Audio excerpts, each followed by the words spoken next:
창세기 12장 1절에서 9절까지의 아브라함은 신앙의 모범으로서 거부감 없이 받아들여지고 있습니다. 하나님의 말씀을 들을 수 있도록 그의 귀는 열려져 있었고, 말씀을 따라갔다로 표현된 그의 떠남은 순종의 표본이 되었습니다. 또한 가나안에 도착해서 그리고 가는 곳마다 하나님께 제단을 쌓으며 여호와의 이름을 부릅니다.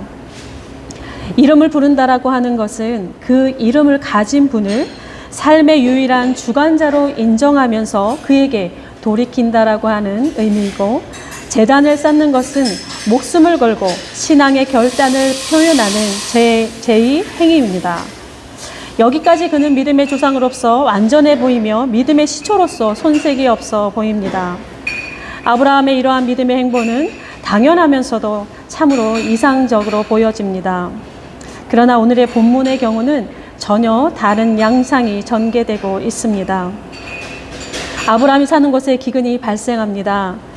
기근이라고 하는 히브리어 단어 라하브는 모든 경우에 인간의 굶주림을 가리키고 있습니다. 식량의 분배와 보존이 매우 제한적이었던 고대 사회에서 기근이라고 하는 것은 대부분의 사람들에게 극심한 고통과 죽음, 그리고 심판을 의미하였습니다. 예레미야서에서 언급된 하나님의 심판 3가지 중에도 기근이 들어 있습니다. 아시는 바와 같이 기근은 땅이 바짝 말라버림으로 인하여 생명을 산출하지 못하는 상태입니다. 불임의 상태입니다. 아브라함의 불임의 실존에서 부름과 약속을 받았는데, 이제는 그의 외적인 현실이 불임이 되어서 생명을 위협하고 있습니다. 아브라함은 짐을 쌉니다. 떠날 짐을 쌉니다. 하란을 떠나왔을 때와는 달리 이번에는 아브라함이 모든 것을 주도하고 있습니다. 그의 생각과 판단은 매우 현실적이며 정확했고, 기근의 심함은 선택의 여지도 없어 보입니다. 메소포타미아의 현실적 행복을 포기하고 가나안에 이르렀는데, 가나안에서 맞닥뜨린 기근의 위세는 애굽의 제국적인 현실과 그 힘을 선택하게 만들었습니다. 10절에서 거류하다라고 하는 단어는 히브리어 르와 구르의 부정사 연계형인데, 이주민이 되어 정착하다라고 하는 의미를 가지고 있습니다. 구르는 그 뜻이 참으로 다양합니다. 구르는 여행자로서 묵다, 체제하다라고 하는 의미와 더불어서 길에서 벗어나다, 두려워하다라고 하는 의미로도 많이 쓰여지고 있습니다. 두려움으로 인하여 믿음의 길에서 벗어나는 듯한 아브라함의 현재의 모습이 구르라고 하는 단어에 담겨 있는 것 같습니다. 가나안은 지형이 산지인데다가 강우량이 변동이 심했기 때문에 곧잘 식량난에 빠지곤 하였습니다. 반면에 낮은 평지의 나일강 유역에서는 식량이 많이 생산되었고, 그래서 애굽은 기근의 피난처로서 그 역할을 톡톡히 하였습니다. 아브라함뿐만이 아니라 가나안에 거주했던 그 후대 사람들도 기근을 견디기 위해서 종종 애굽으로 내려갔던 것 같습니다. BC 13세기의 고고학적인 그 기록들 중 하나에는 이집트의 제18왕조의 파라오 호렘 헤브의 비문에 이렇게 적혀 있습니다. 우리가 알지 못하는 몇몇 외국인들이 그들의 기근으로 인하여 우리나라에 들어왔다라고 하는 기록이 있습니다. 아브라함의 선택과 행보는 지극히 당연한 것이었습니다. 애굽은 장기간 식량을 충분히 조달할 수 있는 곳이었고, 나일강은 믿을 만한 수자원이었으며 관계용 수로가 완비된 곳이기 때문에 충분히 매력적인 곳이었습니다. 이 본문에 대하여 루터는 그 말씀을 그의 시야에서 사라지게 했다라고 언급하고 있습니다. 말씀을 따라 자신의 모든 것, 그 안전한 발판과 울타리를 포기하고 75년간의 삶을 이끌었던 신념마저 내려놓으면서 오직 하나님의 말씀을 따라 가나안까지 왔는데, 정작 도착한 그 땅의 현실에 직면하면서 말씀이 그의 시야에서 사라졌습니다. 그의 시야에서 말씀이 사라지니 아브라함은 세상의 질서를 따르기에 매우 명확하고 현실적이었으나 그의 영적인 실존은 참으로 무기력한 모습으로 회귀하는 모양을 드러내고 있습니다. 애굽에 도착한 아브라함의 모습은 더 기가 막힙니다. 그의 아내 앞에서 더 그렇습니다. 자신의 생명을 보존하기 위해서 나를 위해 팔려가 달라 그렇게 이야기를 합니다. 원컨대 그는으로 시작하는 13절의 히브리 구문으로 보면 이물이 나라고 하는 말로 시작을 합니다. 여기서 원컨대로 시작하는 히브리어 나는 명령형으로 쓰일 때 애원하다라고 하는 의미가 더 강해지는 그러한 단어입니다. 아브라함은 지금 사라에게 자신의 안전을 위해서 애원하고 있습니다. 심지어 아내를 누이라 속여 내어준 그 대가로 양과 소와 노비와 나귀와 낙타를 선물로 받습니다. 안전한 미래가 확보되었고 물질도 더 풍부해졌습니다. 그러나 하란을 떠날 때 꽤 위풍당당했을 법한 그의 모습은 전혀 보이질 않고 한없이 작고 초라함만 남겨지는 것 같습니다. 그도 그럴 것이 당시 애굽이라는 존재가 그러했습니다.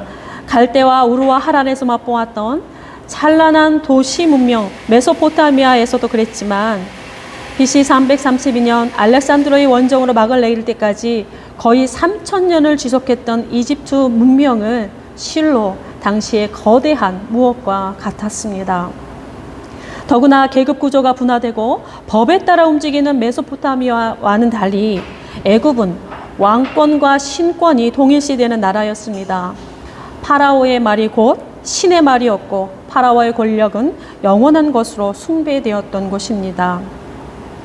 왕의 말이 곧 법이 되는 상황 속에서 아브라함이 그의 안전을 담보할 수 있는 것이라는 것은 오직 아름다운 사례뿐이었습니다. 자신의 정확한 현실 감각과 판단력을 따르는 아브라함입니다. 그의 시야에서 사라진 하나님의 말씀 그리고 하나님의 침묵이 흐르고 있습니다. 짐작하건대 아브라함의 시야에서 말씀이 사라진 것은 적어도 두 가지 사실에 기인하고 있습니다. 하나는 심각한 기근이요, 다른 하나는 애국 왕이라고 하는 존재, 그 제국의 힘 때문입니다. 이 두 가지는 아브라함에게 존재의 위협을 가하는 두려움의 원인이 되었습니다. 현재를 무기력하게 하고 주의 말씀을 망각하게 하는데 두려움만큼 강력한 것은 또 없습니다. 그래서일까요?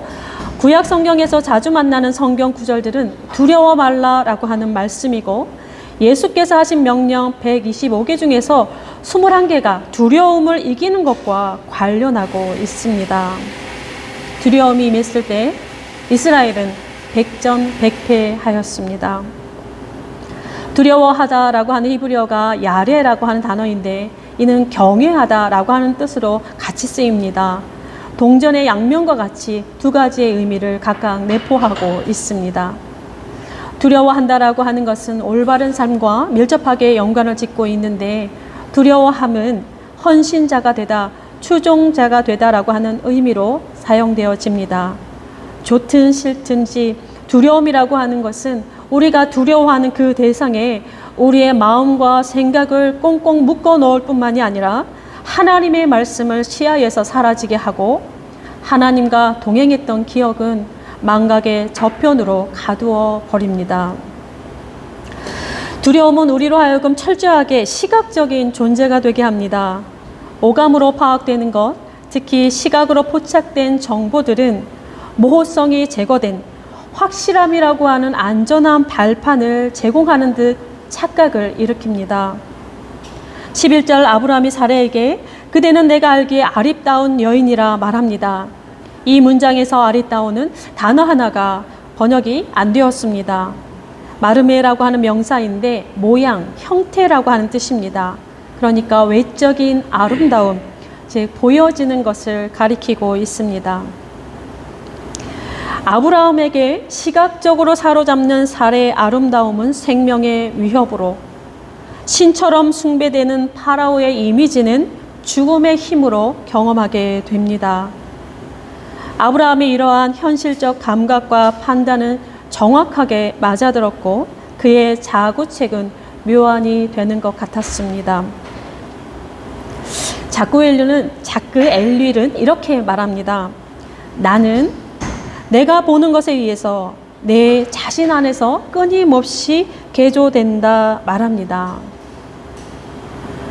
내가 무엇을 보는가가 중요하다라고 하는 의미입니다. 시각을 통해 우리에게 전달된 모든 정보들은 현실을 해석하는 조건이 되고, 이 해석은 우리의 행동의 방향을 움직이는 조건과 가능성이 되어지고 있습니다. 나의 시선을 바로잡는 것에 마음과 생각이 조율되고 그 대상에게로 자꾸 끌려가는 것이 인간의 모습입니다. 우리를 사로잡는 것과 거리가 가까울수록 판단력은 흐려지고, 보여있는 것에 의지할수록 영적인 힘은 소멸되며 하나님의 말씀으로부터 분리됩니다. 이미지와 이미지들을 조합한 매체가 강력한 의사소통의 도구로 그 힘을 발휘하고 있는 시절입니다. 우리의 시선을 주목하게 하는 이미지가 현실을 파악하는 중요한 단서로서 제공하지만, 그 안에 우리의 사고가 결박당하고 생각은 수동적이 되며 사유하는 힘을 소멸시키는 치명적인 위험도 가지고 있음을 기억할 필요가 있습니다. 게다가 대부분 시각화된 정보들의 중심에는 대부분 돈과 권력과 기술이 중심이 되고 있으며 그 자체가 우상화될 때가 많습니다. 복의 근원이 아니라 재앙이 된 아브라함의 행보에 하나님이 개입하십니다. 아브라함이 아니라 이 모든 상황을 뒤엎을 수 있는 바로에게 직접 상관하십니다. 남의 아내를 취했다 해도 감히 누구 하나 대적할 수 없는 제국의 힘, 그 급소를 큰 재앙으로 내리치십니다. 치욕스러울지라도 잘못된 현실을 스스로 바로잡을 만큼 하나님의 개입은 바로를 휘청거리게 했고 모든 것을 뒤집었습니다. 이 모든 것이 흘러갈 그 모든 과정 속에서도 줄곧 하나님은 아브라함에게 아무 말도 하지 않으시고 아브라함도 하나님께 아무 말 하지 않습니다. 물질 문명의 중심부에서 변방으로 떠나온 아브라함의 여정은 참으로 불편한 길입니다. 변방의 삶이라고 하는 것이 한가롭고 목가적인 낭만이 아니라 하나님만을 의지하지 않으면 안 되는 광야요, 때때로 기근으로 인하여 하나님의 약속마저 위협을 받는 곳이기 때문입니다.